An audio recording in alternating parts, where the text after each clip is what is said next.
Members, I'm Councillor Alan Bartlett, the Chairman of the Corporate Services Policy Advisory Committee, and I'm pleased to welcome you to the meeting of this committee. The meeting will be broadcast live and recorded for playback on the Council's YouTube channel. Will anybody else be recording proceedings? No? Okay. I ask so that people in the meeting will know if this is happening. If the fire alarm sounds during the meeting, please remain seated and members of the Democratic Services team will assess the situation and give further instructions on the evacuation of the building if necessary. I hope the fire at the Stag won't spread to here, but anyway. So item 1, apologies. I've got apologies from Councillor Hinder. Are there any other apologies? No? Okay. And then item 2, substitute members. Oh, I don't believe we've got a sub for Bob. No, okay. Item 3, urgent items. I intend to take the following documents as urgent updates to existing items on the agenda. That's item 11, the council tax base for 24-25 and collection fund adjustment. And then the exempt appendix 2 to item 12, the Archbishop's Palace agreement for lease. These documents will allow the items to be considered fully. Item 11 has been provided in the amended agenda and paper copies of the additional exempt appendix have been provided to the committee today.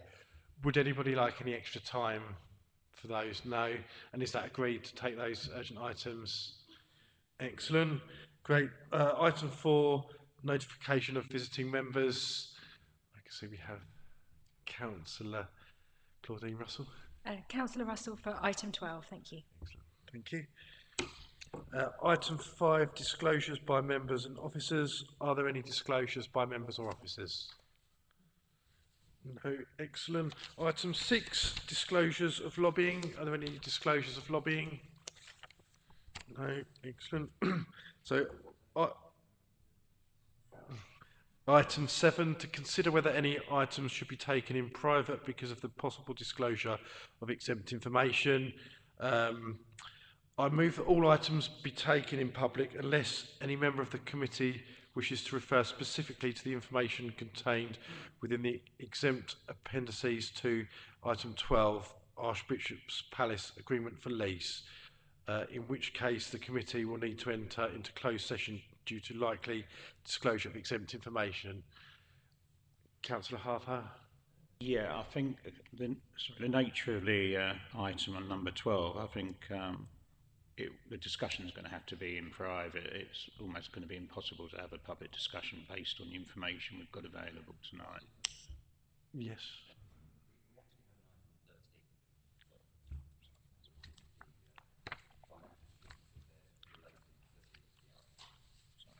Sorry, yes.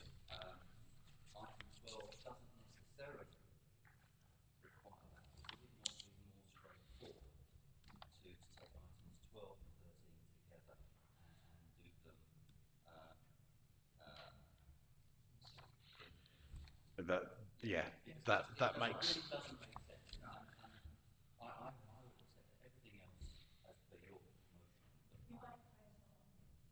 Oh, I'm sorry. I'd be surprised if you couldn't. Your hearing is always so good. It's just that you don't hear things correctly. Chairman, I think it's logical for us to handle the business in that way, and I would so move. Yeah, I completely agree with it. Is that agreed? Agreed. Excellent. Okay. So, yes, we'll move into closed session for items 12 and 13. Item 8, minutes of the meeting held on the 13th of December. Are there any comments on the accuracy of those minutes? No. So, I move that the minutes of the meeting held on the 13th of December 2023 be approved as a correct record and signed. Is that agreed? Agreed. Excellent. Item 9, forward plan relating to the committee's terms of reference. Are there any comments on the forward plan, or does the cabinet member wish to make any comments? Thank you, Chairman. No, I have no additional comments to make. Thank you. Councillor Webb. Yeah, there is a typo on the second point down. It should read statutory requirement. There's a missing T there.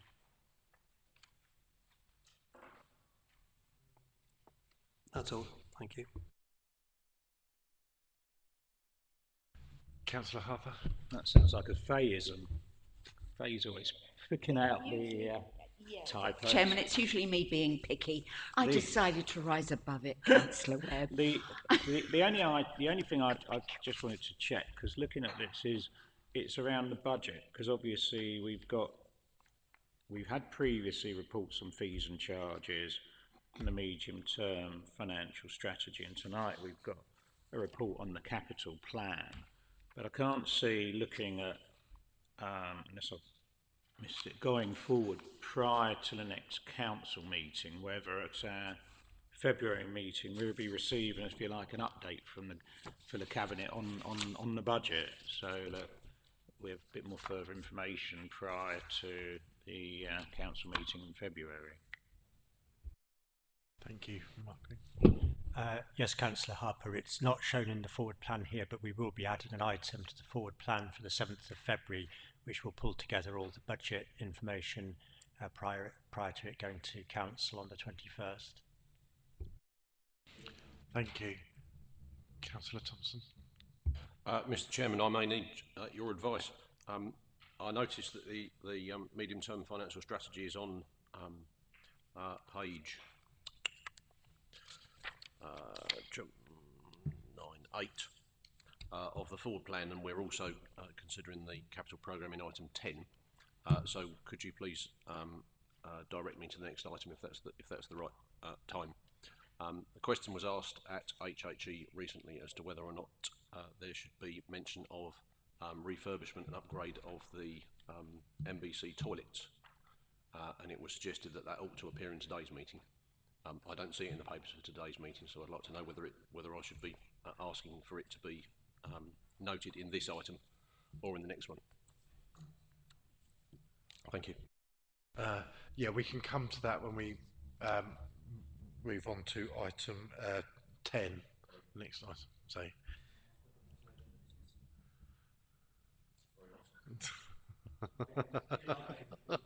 Right, okay. Very good.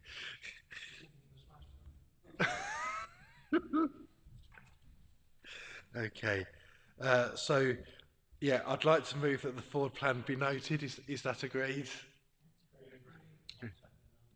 Lovely, thank you. Item 10, medium-term financial strategy, capital programme. I'd call on Councillor Perry, Cabinet Member for Corporate Services, to introduce the report, please. Thank you, Chairman. Members, please excuse me if I'm a little slow, because my sight isn't still not very good, so if I'm struggling a bit, I hope you can understand. Just to say, on the capital programme, the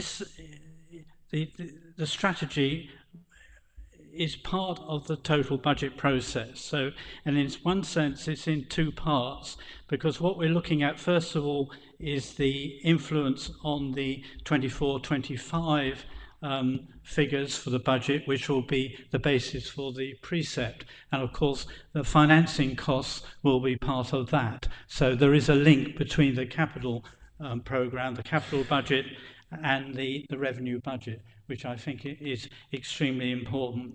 You'll notice that there is a 10-year, we're looking at a 10-year overall strategy, and I think that is very important, obviously, and particular concentration will be on the first 5 years. What I would say this, and I think I've said it a few times in the past, that the capital programme is in one sense a framework of the plan of what we want to do. But in practice, there are a lot of variables with the capital forecasts. partly because there is inflation. It has to go through the planning process, and obviously there is a borrowing issue as well. And you'll see that as part of the strategy, the borrowing limit will increase, is forecast to increase to 369 million over the 10-year period. Now that may well change again, and I think it's fair to say, and Mark can perhaps take this a bit further, but clearly I think that limit probably won't be used. It won't be as high as that. So basically, it's still a framework. We work very closely within the Prudential Code, and that is extremely important as well. So we're very cautious and very careful. But obviously, clearly, the programme is very important because it covers a lot of major issues, including work on the climate change and biodiversity and the housing and development as well. So it is very, very important. You'll just see at the one issue that's come up, and it's in the recommendations, that we want to give delegated powers to the finance director to initiate a works programme for Maidstone House and the link. This is to cover work that we want to do. It includes some of the work on the biodiversity, climate change actions as well, and it's work to improve Maidstone House, to make it easier to let out for renting purposes as well. So it's a very important thing, and we want to take action as quickly as possible. So you'll see that as part of the recommendations in the capital programme. So I'll stick there, and if you've got any questions, I'm happy to try and answer, or Mark will. Thank you. Again, apologies for being a little hesitant, but it's not straightforward for me tonight. Thank you. Thank you. I've got Councillor Cook first, then Councillor Webb. It's just a question, Chairman, and I thank the Cabinet member for his comments and for pointing out the relationship between the capital programme and the revenue programme and how they interact.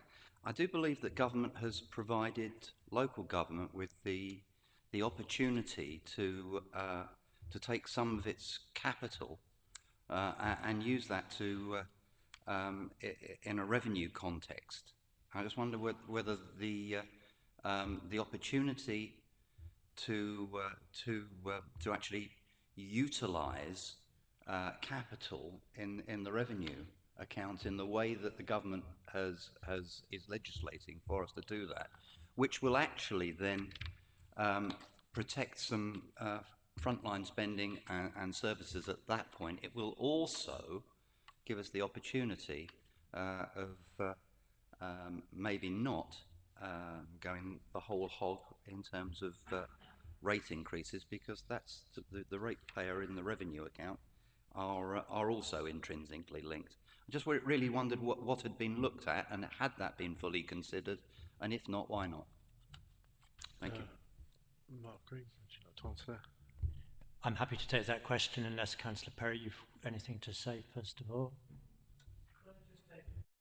One general comment, and I'll leave obviously for Mark to say more on. But yes, you can. The answer is I take a very cautious approach in doing it, because in my view, and I'll be blunt about this, the way to hell is paved with districts who have tried to use what should have been capital expenditure and used it not very prudently, if I may add, to make their accounts look a lot better. I don't like that, and I think we have very sound finances in this council. We're one of the best in the country, in my view, and our balance sheet is very strong. I certainly wouldn't want to weaken it. That doesn't mean you can't use it, and it doesn't mean there will be occasions where you might want to use some to do that. But I think it should be looked at very, very cautiously, We also got to remember that we got the 1,000 affordable housing programme, and that will require a considerable amount of subsidy from this council, and that we need to make sure that that is properly funded for the future as well. And that is, so I just want to say that you need to be very cautious in our approach on this, very, very cautious. Thank you. Through you, Chairman, to the Cabinet Member, I don't think I was advocating that we do it.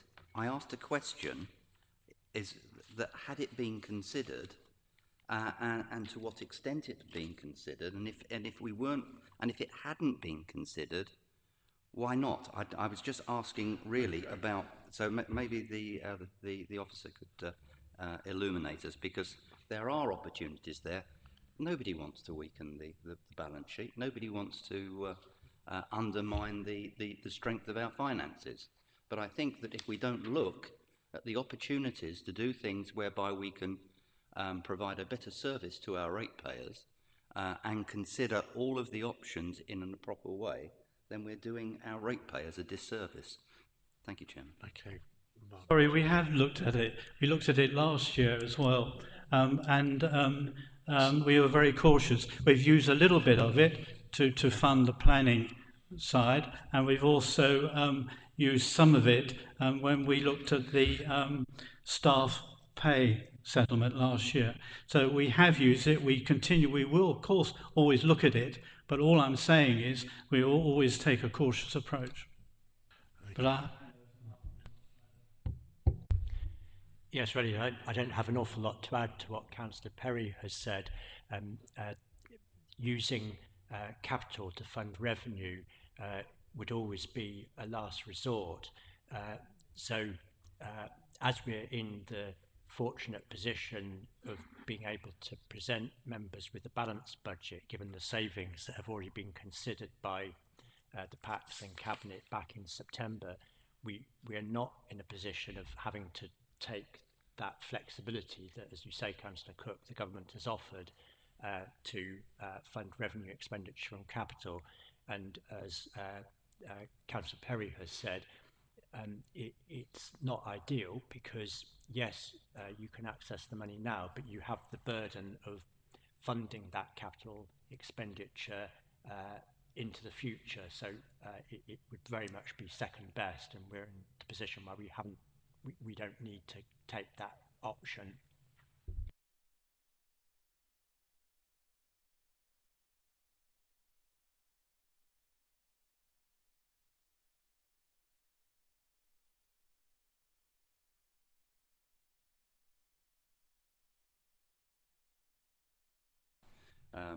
However, appropriate and right that was. I voted for it. That's fine. But there is an opportunity to actually, at a time of great hardship, to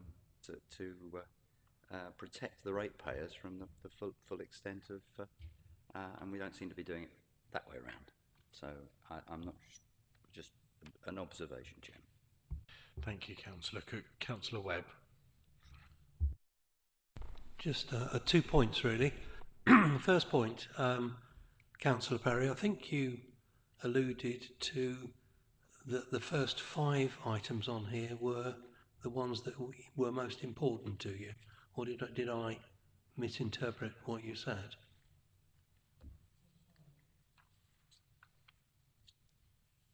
I'm not quite sure. I'm sorry, Councillor. I wasn't alluding to any priorities, I don't think, but Okay, that's fine. No, I thought you did, but anyway, that's fine. I have a concern about one of the items. That's 2.51, which is the Lock Meadow ongoing investment. I have great concern about pumping more money into an investment which, when we bought it under the previous administration, cost us way over the odds. We have redeveloped the Lock Meadow Centre. The then leisure centre owners or lessees left the 2 big contributors to the food court have left, and the majority of the smaller units have left. And I do wonder whether going forward, officers and politicians should really look at cutting their losses to sell Lockmeadow, because as much as we might want it to be part of Maidstone, it is at an arm's length from the centre. It always has been. It always will be viewed by the Maidstone residents as being somewhere that you really just, you don't walk to, you take the car to. So I'd have to say, I'm very much against pumping in £1 million into the Lockmeadow complex.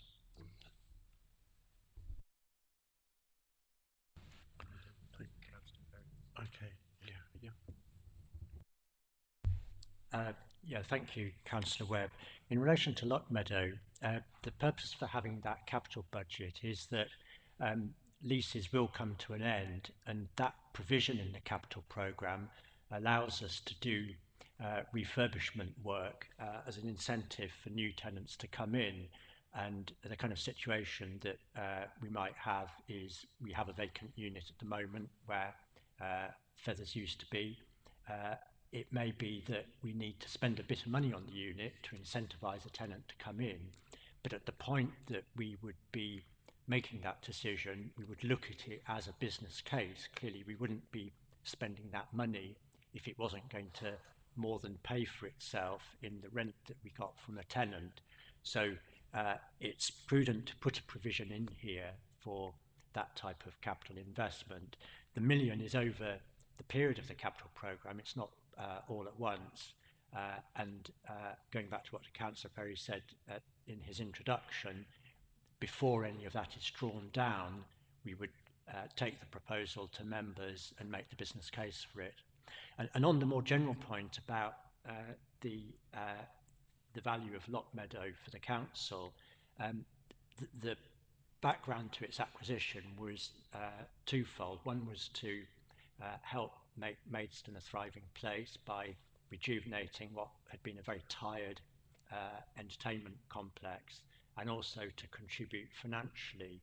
Now, owning Lockmeadow gives us that opportunity to bring people into the town centre, and in terms of financial returns, currently Lockmeadow is yielding about 7% on the original investment, so it's paying off as an investment. Clearly, in the end, it's a political decision, but you'd have to make some very strong arguments for saying, actually, we just want to dispose of it. Okay, thank you for that. If I was standing and was elected, I would certainly put some very strong arguments back to you for the possible process for selling it, because I stand by the comments I made earlier. And it is not part of the Maidstone Centre. It is at arm's length from the centre. I couldn't possibly say that Lockmeadow was part of Maidstone Centre, but thank you. Thank you. I've got Councillor Harper next, please. Okay, thank you, Chair. I'd just like to say I agree with John Perry that our revenue accounts are revenue and capital is capital, and I think they should be kept separate. I think if there's a massive danger if we start to blur the edges, whilst it might be opportune at times to do it, it would be a bad precedent, and it's in a way the fact that we did some of it to finance staffing last year. We now have to find the money in terms of the revenue accounts to continue this staff pay as it is. I've got one question to ask, and then I've got a number of points. So probably the first question, which hopefully Mark will be able to answer. Given that moving forward, our capital programme is going to be based on loan finance, or primarily on loan finance for every project going ahead, I wondered if you've got an idea currently of what the sort of internal rate of return is going to need to be on average for a project funded by loans, because one of the things we need to make sure, and there's a reference in the executive summary, that in the first 5 years alone that we're looking at incurring £15 million of borrowing costs, So I'd want to know what the internal rate of return is on a project such that it will be generating sufficient revenue to be covering its borrowing costs, to avoid ending up being a net draw necessarily to our revenue accounts. And I should have asked this on Monday when I was with Simon and John at the Treasury Management, the Audit Committee, but it's only just dawned on me looking at it tonight. So that's the first question, please. Yes, you're absolutely right, Councillor Harper. We do have a threshold for appraising any new projects, and that's to generate a 5% return. And the 5% is made up of 3% for borrowing costs, and the current borrowing that we're about to undertake is costing us 2.87, so that's covering that. And then there's 2%, which is an allowance for the repayment of the capital, and it's on the assumption that if you're acquiring a building, it's got a 50-year life, hence 2%. Now that clearly needs to be kept under review, because if interest rates remain at their current level, and when we've exhausted the initial tranche of 80 million borrowing, we're still looking at 4 or 5% borrowing costs, then that will just make the threshold for viability of schemes higher. But at the moment, we're using a 5% required rate of return. Thank you for that, Mark. Looking at a number of the things we've got tonight, the one scheme I would perhaps ask the Cabinet when they look at this on the 24th to give real consideration to. It's relatively small, it's on 2.27, it's the Medway car park. Now we're looking to spend some capital money on that to effectively to resurface the car park. It's not going to generate any more car parking spaces, it's just going to make the current car parking spaces presumably look nicer. So I would say, how would a scheme such as that generate this, currently this 5% internal rate of return, if it's not increasing car parking space by 5%, and it's just the current size of car park? Where's the extra money coming from to pay off the loan? I mean, Faye gave me a lift tonight. That's where I always park when I come into town as well. But it's not particularly attractive car park. But I do wonder if spending the sort of figure which is suggested is necessarily value for money when we're needing to do it from loan finance. So that's really a question, almost rhetorical, for John to and Claudine to consider when they go to Cabinet next week. The Maidstone House suggestion in paragraph 2.7, which is what, £3.5 million, or 3.481 million pound. I mean, that's a large scheme, and I can understand reading the report of the urgency of it, but it's a pity we haven't, if you like, just got a few more sentences about actually what we're being asked to commit to, because I say £3.5 million is a lot of capital, and a lot of public money, and you know, if we delegate it all, which was obviously what we're asking, I'm just a bit concerned that, you know, if it had come through the normal processes, which would have come up as a project report to this committee, and then we go on to the Cabinet, you might have a slightly different end up sort of decisions on if it's completely delegated now, and we're sort of cutting out those things. So I'd urge perhaps if in future, when officers were perhaps looking at something like this, but there's just a bit more text on it, so we do know what £3.5 million is being spent on, because at the moment, yeah, I haven't got a clue. It could be no, but it is a lot of money, and I suppose that ties up partly with the item on paragraph 2 point, I think it was 3.5, which is the biodiversity. No, not 2.35. It's the item on where we're spending £14 million on the rest of that. Oh, sorry, it's 2.55. It's just under £15 million carbon reduction. Well, we have had some paperwork, I think, about that when we've been looking at biodiversity strategies, which currently seem to have died a death to some extent, although I do note we're getting something next month. But, you know, does this initial thing we're being asked to feature as part of that £14 million? It's where's it come from? You know, I mean, we all knew a lot of that 14 million quid was going to go on to Maidstone House anyway, and it now seems that we've got another £3.5 million on Maidstone House, and then in 2.6 there's a further £800,000 on Maidstone House. It's almost picking up the point Simon raised in terms of Lockmeadow. Look, I agree, and I was involved in the decision at the time to buy Maidstone House. I think it was the right thing to do, but we do suddenly now seem to be, and as a landlord we've got responsibilities obviously, but you know, it looks almost like if you looked at it more critically, you might think, is it going to become a bit of a bottomless pit for the council? So, yeah, that's on that. I welcome the leisure centre, so I welcome going up to a 10-year thing. I said this Monday night, and I said it the week before.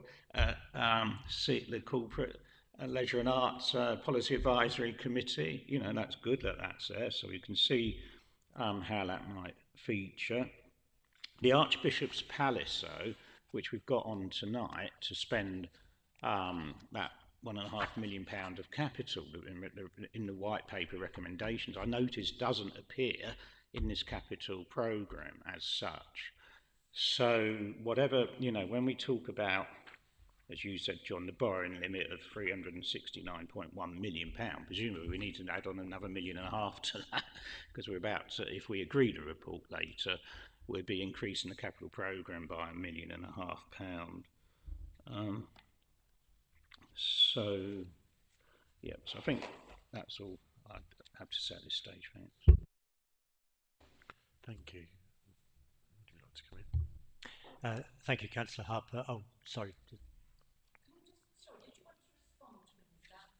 Guided by you. Yeah, do you want to respond? Well, I can provide responses to them if members would like me to.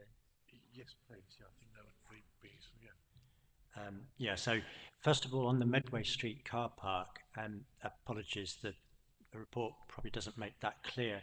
I don't know if how familiar people are with the layout there, but adjoining the existing Medway Street car park, there's what has been a private car park which you access via the High Street, which is actually owned by the council, but it's not been operated as a council car park. So the plan is to merge that with the existing car park. So we will be getting additional parking spaces, and that is the reason why it is worth spending the money. So that's the rationale for that. On Maidstone House, yes, it's a significant investment, and it is part of the budget for biodiversity and climate change, because what it's doing for Maidstone House and the link is a complete revamp of the council's heating and ventilation systems, including some exterior cladding, which we've spent quite a lot of time specifying this, and it will yield very substantial savings in our energy costs. As I think the report says, the reason for bringing it forward is that we have the potential for getting 2/3 of the cost funded through an external grant from Salix. So it's absolutely something worth doing, both because of the external funding we can access and because of the benefits that it will bring. But I mean, you can imagine the scale of Maidstone House and the link. They're big buildings, and so replacing all the plant there is not a small undertaking. And the other item in relation to Maidstone House, the 800,000, is because the the fourth floor in Maidstone House is still vacant, and we recognise that to attract tenants we need to do some work there. It's not really lettable in its current layout as a big open plan area, so that's the reason we need to do that. And on your final point about Archbishop's Palace, it's a bit hidden actually. It is in the capital programme, but it's part of the line called Asset Management / Corporate Property, which you can see is 1.695 million in 24-25. So within that, there's the 1.5 million that that members are going to be considering later this evening. Thank you. Thank you. Next, I've got Councillor Thompson next, and then I'll come to you, Councillor Gooch, afterwards. Thank you, Mr. Chairman. Two items with a water reconnection. Firstly, since I raised it earlier, I understand that there is general willingness to entertain a toilet refurbishment programme. So I guess the short question would be whereabouts that might fit into this plan, and where the few pennies would need to be taken from in order to pay for that, in order that we might then go on spending pennies, if I may extend the comments made by the gentleman opposite earlier. That would be the first one. And the second, again, not subject to 5% return on investment, but rather savings against losses that would otherwise occur. I appreciate the remit of this meeting, that this wouldn't deal with all of this, but I do notice that the flood protection item with its investment, this is 2.35 on page 23. There's 350,000 on the flood action plan, and it notes there in the paragraph that there are some small scale schemes that have been identified. I'm interested to know, and this may not be entirely the right place for this, so I'm looking for where that information would be. Whereabouts is the report, or where will the report come, that says that we're showing due diligence in investing a wise amount of money to avert what will otherwise be very costly damage? I noticed this week that flood warnings along the Medway have just been lifted, so we've got hopefully they stay away for as long as possible. But how do we know whether or not the $350,000 there is the right scale of investment to mitigate the likely risks? I don't know the answers to those questions. I'm just wondering how we scale that, how we know whether or not we've been suitably diligent in spending an appropriate amount of money on that. Thank you. Thank you. Are you able to answer that? Yes, thank you, Councillor Thompson. On your first point about refurbishment of toilets, there's two ways that this can be funded, depending on whether it's revenue expenditure or capital expenditure. If it's just reinstating the existing facilities, that counts as revenue. If there's an enhancement, that's capital. And we have in corporate property both a repairs and maintenance budget, which is used for refurbishment and renewal of all the council's property, and we also have in the capital programme the line that you can see here, which is described as asset management / corporate property. So the details of what specifically we do will be part of the council's asset management plan, which drives that expenditure. I mean, certainly, we can note in the minutes that there's an interest expressed in those toilets being refurbished, and it is potentially part of the asset management plan. But obviously, we have to prioritise all of the requirements for renewal and maintenance of the council's property. And going on to your other point about the flood action plan, it will be before your time as a councillor, but from time to time a report has come to this committee with proposals for expenditure on flood mitigation measures, and we've funded, as the report says, some small scale schemes. We worked with the Environment Agency on providing household protection for places in areas that were at risk of flooding, and we're always on the lookout for further such schemes that will mitigate the risk of flooding. But this is just an allowance in here, that there's no schemes as of today that we have in mind. Thank you. I've got Councillor Gooch next. Thank you, Chairman. I actually just wanted to say, the first thing I wanted to say was the introduction to the report talking about the capital strategy. It's absolutely the right thing that this is set out. I like the way it's written down because it's backup, if you like, towards our thinking of how we manage capital and its future, and it's all set here, and I think that's extremely important that it is written here. I would just like some clarification. I've turned over pages far too many times here. I was really pleased to see the asset management sum of 3.27 over the future years, because in the past we haven't had a really terribly good record of looking after our properties until recent years, and I'm really pleased to see that that's there. About the corporate property acquisitions, 25 million there, I think we're going to have to watch the balance of how and where we're spending our capital as we progress through the programmes. I appreciate these are provisional sums that are there.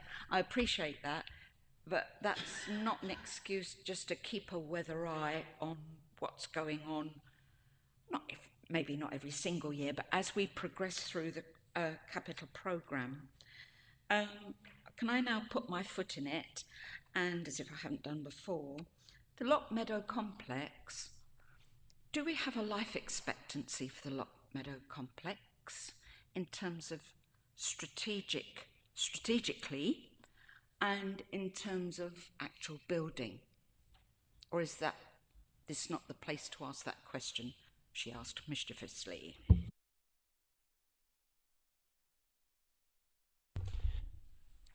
So far as the Lock Meadow complex is concerned, the investment there is depreciated over 50 years.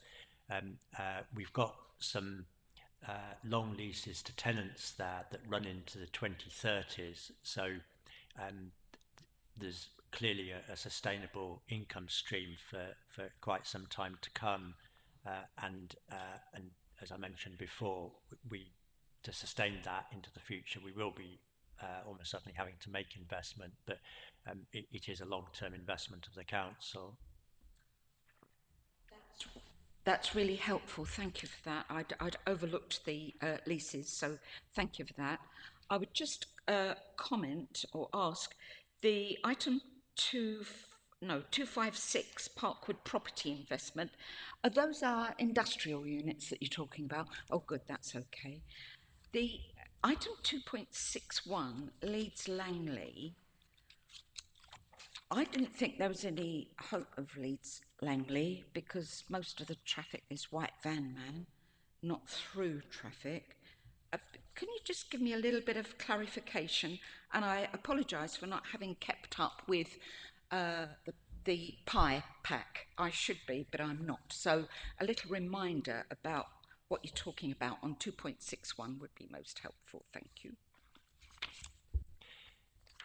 This item comes very much into the category of setting the overall framework, because this is at a very early stage at the moment, but the idea is that not as part of the existing local plan, a draft local plan that is due to be considered by the council at some time later this year, but in the next iteration of the local plan, there may well be proposals coming forward in relation to Leeds Langley, and that would involve infrastructure development. What this budget allows us to do is to start spending money on developing a development plan for the area, and to evaluate the opportunities. So very early stages, but if we don't set the money aside now, then there isn't the budget provision for it. Well, what do you know? Yes, I think that's a very interesting point to make. Thank you very much. And just finally, I would say on 2.62, the Fleet Vehicle Replacement Programme, I'm sure we will keep pace with the infrastructure provision, the electric points, because I would hate for any of our officers to be stuck on a motorway somewhere in an electric vehicle.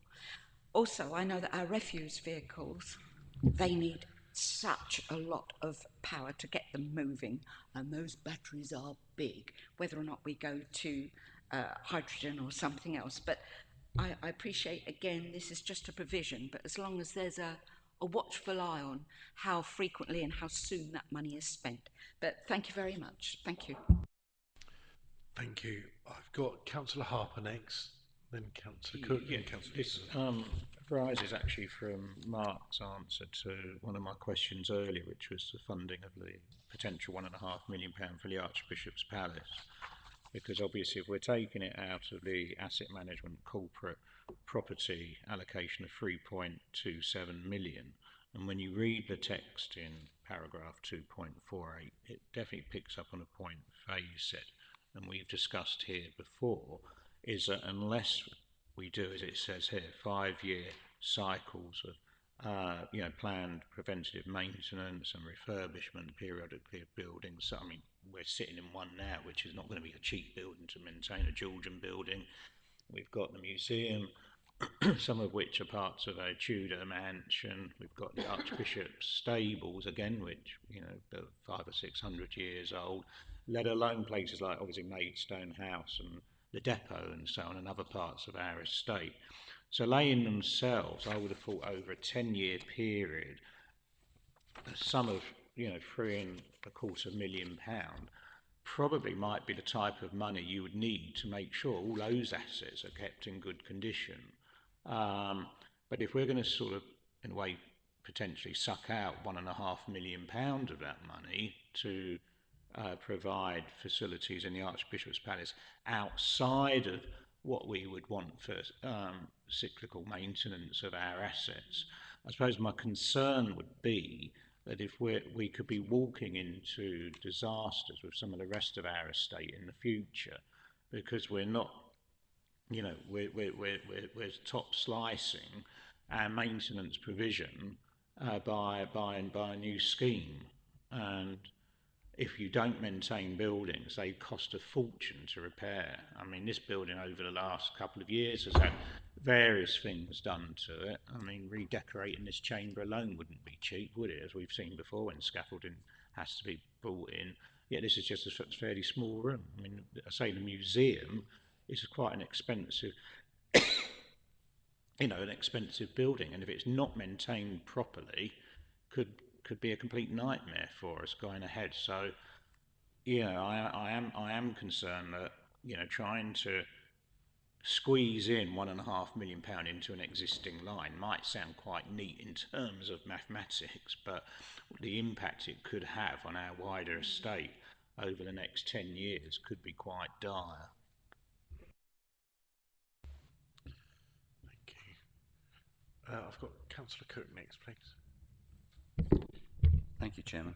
I too welcome the fact that we've got the asset management funds there, and I'm very well aware that a properly funded maintenance programme is far more cost effective than doing reactive maintenance when things are breaking down. So it's entirely the right way to go. What I do have a little bit of difficulty with is understanding why this amount and not another amount, i.e. the context of what does that actually purchase in terms of the a properly funded maintenance programme, and I would like to get into that a little bit more, because I think that's important. And actually, if we can look at that in a more contextual way, I think that would actually address Councillor Harper's points, rather than Because what we can't do is just pull figures out of the air and say in 10 years' time, this is what we need to spend.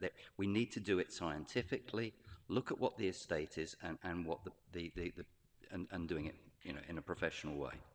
So I do welcome that, but I think we need a little bit more understanding. Mark, if you could help us with that at some point, not necessarily today.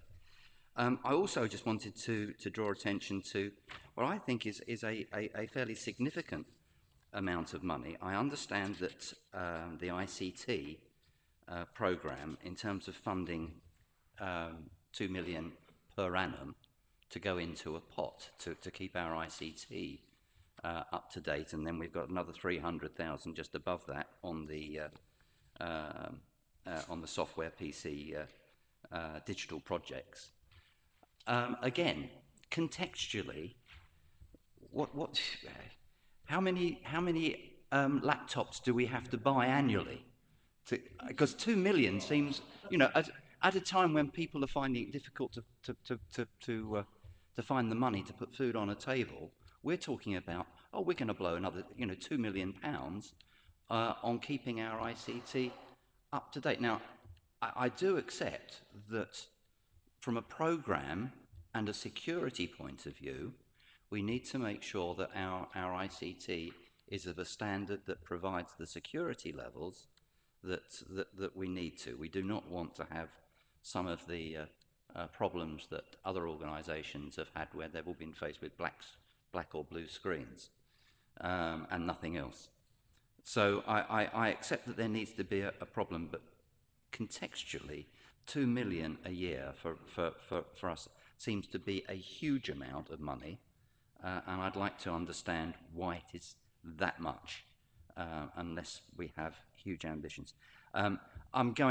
Faye, I'm sorry, you put the bait out there, and I can't resist it in terms of the Leeds Langley Relief Road, and nobody would expect me to, least of all my residents in Leeds with another hat that I wear. It's not just about White Van Man. We've had the road in Leeds closed recently. It's closed again at the moment. Yes, because there's emergency works being undertaken by the gas board. The gas main there has collapsed, so the road is closed until the 5th of February at the moment. And what always happens whenever anything like this occurs, the road network does not have the capacity in the other parts of the area, particularly at pressure times of the day. And I'm thinking specifically around, it's Willington Street or it's the Leeds Langley, the Leeds Road. So the idea of maintaining an ambition on behalf of the residents in the southeast of Maidstone who are really affected by overdevelopment, lack of infrastructure, too many cars on a road network that cannot cope, that's small fry compared to, and we're only talking about 1 million. We've got 2 million on ICT. So it's not a huge amount of money in that sense. So contextually, Chairman, there are some things here I think that we need to look at, and I welcome the amount of money that's being spent on maintaining the aspiration of a Leeds Langley Relief Road. Thank you. Thank you. Thank you. I've got Councillor Cannon next, please. Thank you, Chairman. Mine's sort of a back to basics question, really. So on page 18, it says that the capital scheme contributes to the future budget gap in the revenue budget.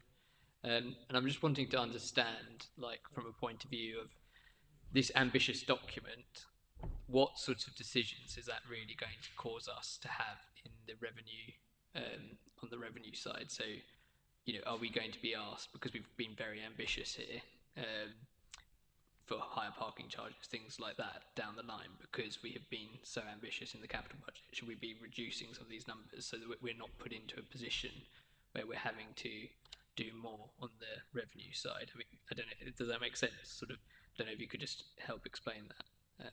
Thanks. Yeah, thank you. Councillor Perry said in his introduction that the capital programme and the revenue budget are linked, and they're linked specifically in that the revenue budget projections that you'll see coming back to this committee at the beginning of February will include a line for the revenue cost of capital. So we make provision in the revenue budget for this capital programme. It's already built into our forecast.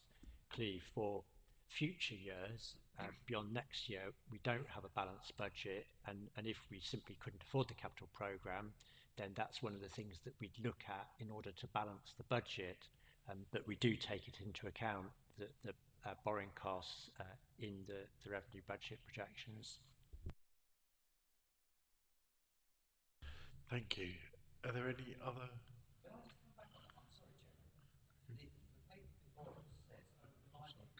Good.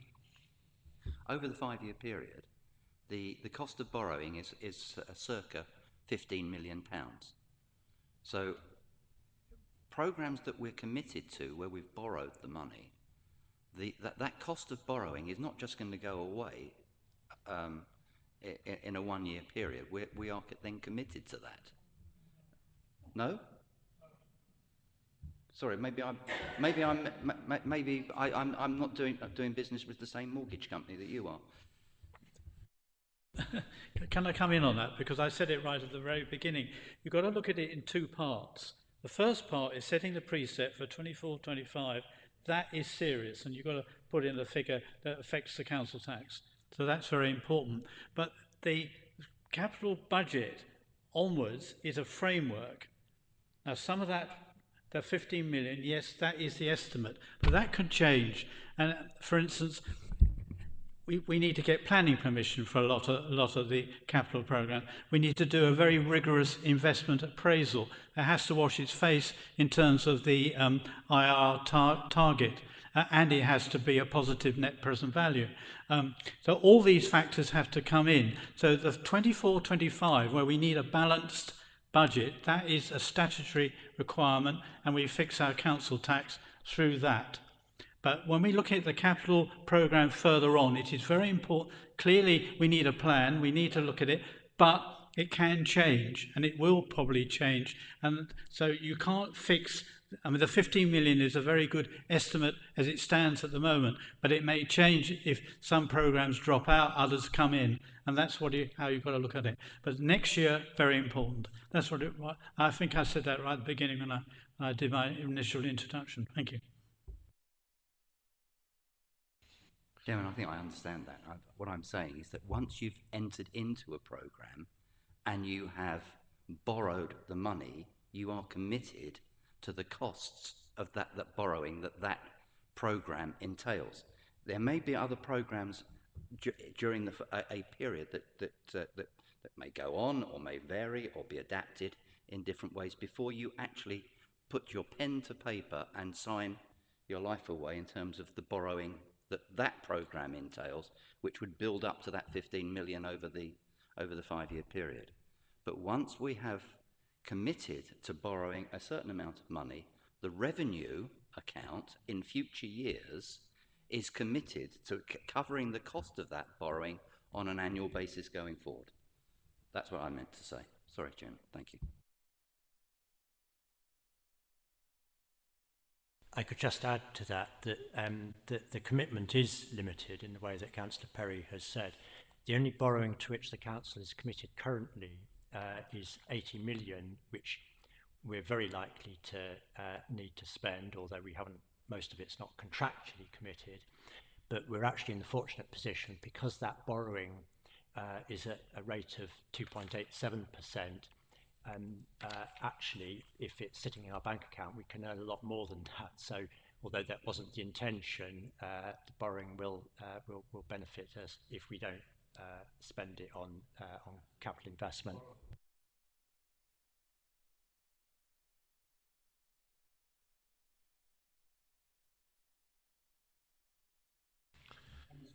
Okay. Thank you. Would anybody else like to speak on this matter? Councillor Perry. I just wanted to come back on one point. I think it's Councillor Thompson made it. It was to do with the flood issues, which is very important, and I absolutely agree. I lived on a floodplain for the last 16 years. So I know something about it. But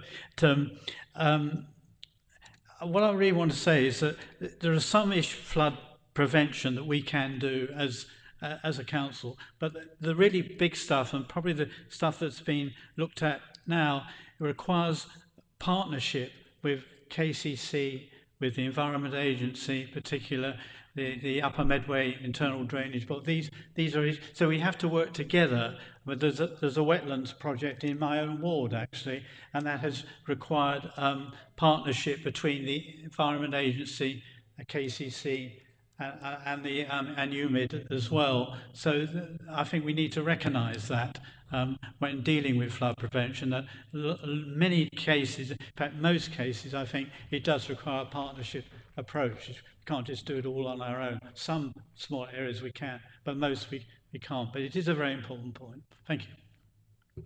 Thank you, Councillor Perry. Right, so I would like to move that we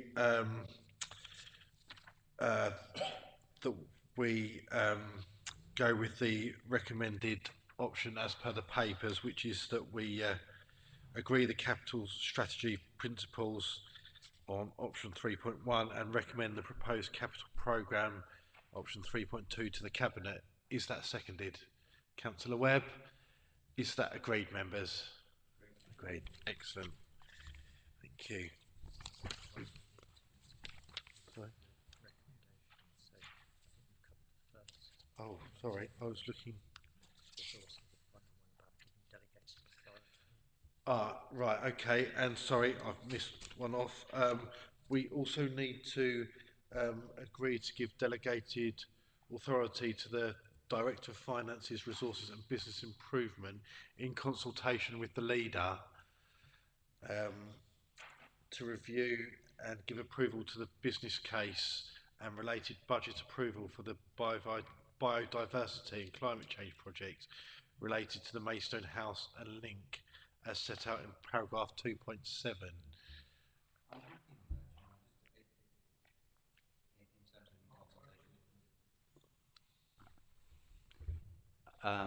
In consultation with the leader. I'd just like to understand where that from a monitoring point of view, where do ordinary members see that, and where would that be reported back to us, and on what basis, and how frequent?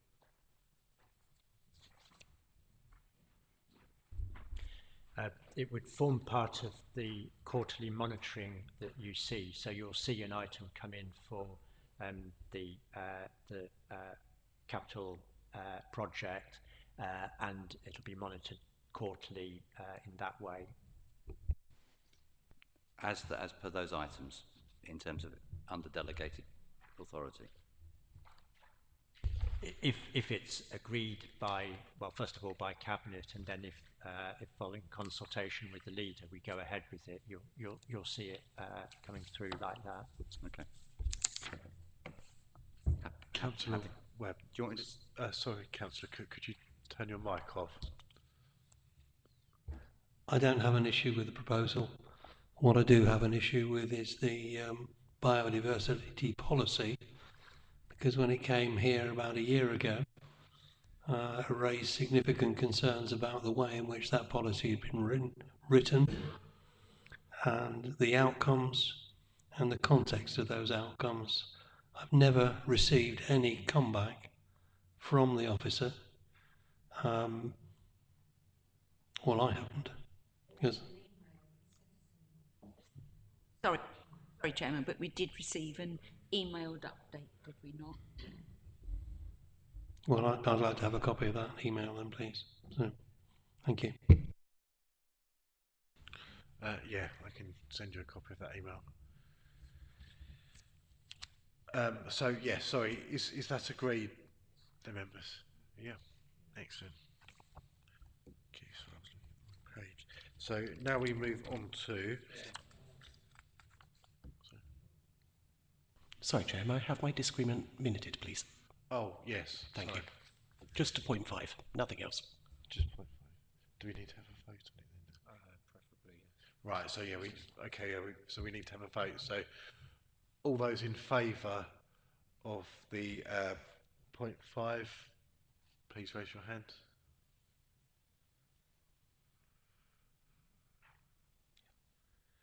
All those against? Abstention?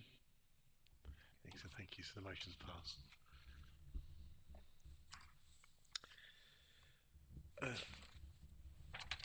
Item 11. Council tax base 2024-25 and collection fund adjustment. I'd like to call on Councillor Perry to introduce this report, please. Thank you. Hopefully this is a fairly straightforward proposal recommendation. This process is an integral part of setting the council tax and setting our income really for 24-25, and is based on the number of households. There has been a small increase. I think it's about just under 1.7% increase, and is based on setting the council tax on Band D properties. There is also, in doing the calculation, and you'll see that Appendix 1, I think it's 1, 2 and 3, there's it's set out how this is done.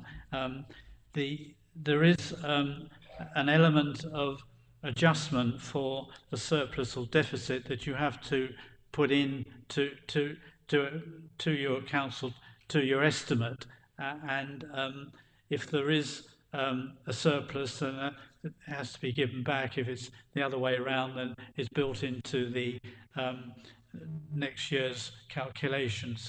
But basically, this is the basis for setting the council tax for 24-25. And I don't really have much more to say on it. It is fairly, I don't like to say it is a complicated calculation, but it is fairly formulaic, and it's part of the statutory standard process that we have to go through. You'll see also that in the appendix that where parishes have a precept of their own, then there's an individual calculation for each of the parishes. So I just recommend that we set the recommendation in the paper. Thank you. Thank you, Councillor Perry. Does anyone have any comments? I think Councillor Harper was just first, then Councillor Gage. The table at 3.4 I thought was quite useful. I just wondered what the bases we're using for the current financial year. It would have been helpful, I think, just to have seen that for comparison purposes. Because it seems, even though we've got a lot of house building being built in the borough, that when you actually take off this non-collection allowance and the other potential allowances, our properties are sort of drifting down, not up, because the deductions in that table are greater than the number of new houses, which, given the amount of house building going on around the borough, just seems a bit perverse.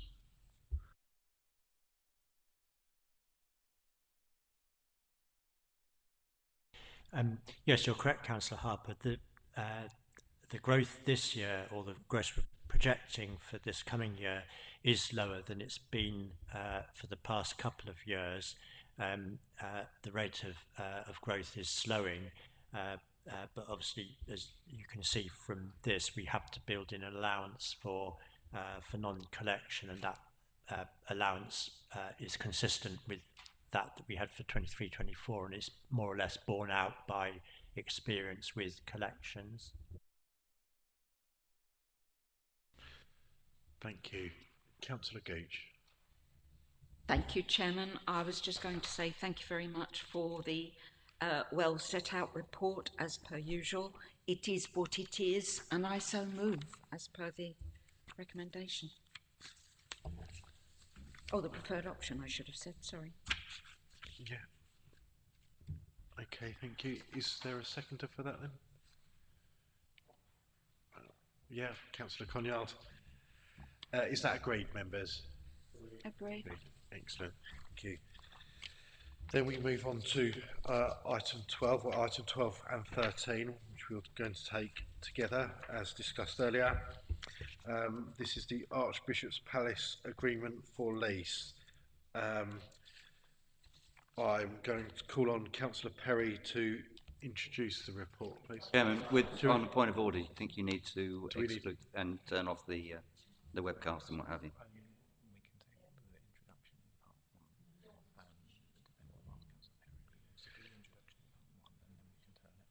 Okay. Count.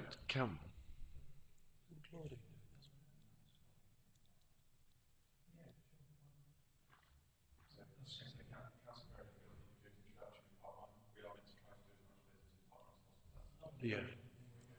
Yeah, so I propose that we take the introduction in part 1 and then move to part 2 for the discussion, if that's agreed.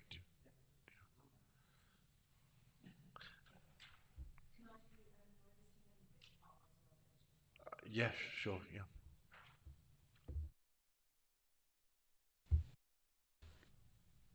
I'll be very brief, and I'll hand over to Councillor Russell, if I may.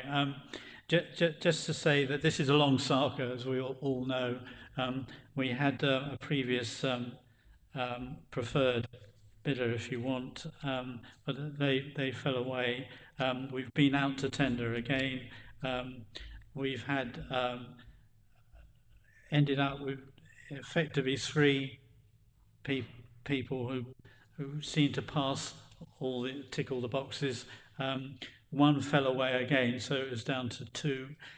The recommendation that you've got in front of you is for a very experienced company who's done a lot of work in this field, and again, I think it's a very strong proposal, and I'll leave it there. But it's based on weddings and events.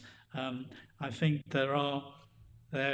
they will take over the lease of the maintenance of the building. What I would say is this: that at the moment we clearly, as the owner, with no income coming in, we've got a lot of sunk costs, and we need to recover those costs. I think in terms of the lost costs, I think it's something about 350,000 per hour, but Mark may correct me on that. But anyway, I think the proposal is fully justified, and I would recommend it. But I'll hand over to Councillor Russell. I'm sure you probably say a lot. Could I ask that you turn your microphone off, please, Councillor Perry? I'm sorry, yeah. Councillor Russell. Thank you, Chairman. Yes, this is one of the things that kind of crosses portfolios, because while I do community leisure and arts, but obviously it's a corporate asset, that's where we're crossing. So when you're doing the detailed number questions, I'm more than happy for Councillor Perry to answer those. Just really following on from what was said by Councillor Perry, this is a historically significant building for Maidstone. It is one of the reasons why Maidstone's here in the first place. We own it as the council, and it's our job for our residents to try and do the best what we can for them and for the council's finances with that facility. I just think it's important as well to mention that none of the options were shut down. When we looked at what we were doing for the building initially, we had a feasibility study which came to the previous Policy and Resources Committee. We had a short list of the things that people thought was a good idea to look at doing with the building. We've been out to public consultation, over 2,000 responses on that public consultation about what would be best to do with the building. And on that basis, we then went out to tender. Obviously, then we had the lag where we had the initial thing that we were looking into, that the exclusivity period ended, and we had to look at other options. So we are now here with the other options. 5 moved to 3, moved to 2 credible options, and of which the one that's been presented to you and on the yellow pages is the best of those options, and also with a quality provider who does a very similar thing at other venues. They're also very open, and I think this is a good thing for our residents, to having a great amount, an amount of resident access, more than we were looking at with the previous operator in the previous scheme. And they're looking at maintaining some of the gardens and the features for people to have resident access. They welcome that because obviously it feeds in to the business that they're providing as well. So I think it's a very good option, and I would urge the committee to go with it. The other thing I would like to say is I note this has already been called in for pre-decision scrutiny, if I can get the words out, overview and scrutiny, and I note that a number of you also do sit on overview and scrutiny committee, so I just hope that obviously you've got Councillor Cannon, Conyard, Gooch, Thompson and Webb, and I hope that you will just take forward the stuff that you discussed tonight so that then you can relay that when you sit at overview and scrutiny. Thank you very much. Thank you, Councillor Russell. So now I move that the public be excluded from the meeting due to likely disclosure of exempt information for the reasons specified. Is that seconded? Yeah, take your pick. And then is that agreed? Agreed. Okay.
Right, so as we're back on, so a motion was put to the committee that we recommend, as per the papers, but request further consideration be given to the break clauses, dungeon and gatehouse separate leases, public access to the sites, conversations with English heritage, internal rate of return and viability analysis.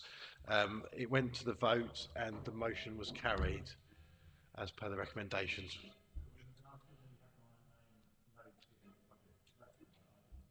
Okay. Yes, so councillors Harper, Conyard and Thompson would like it noted that they voted against the motion.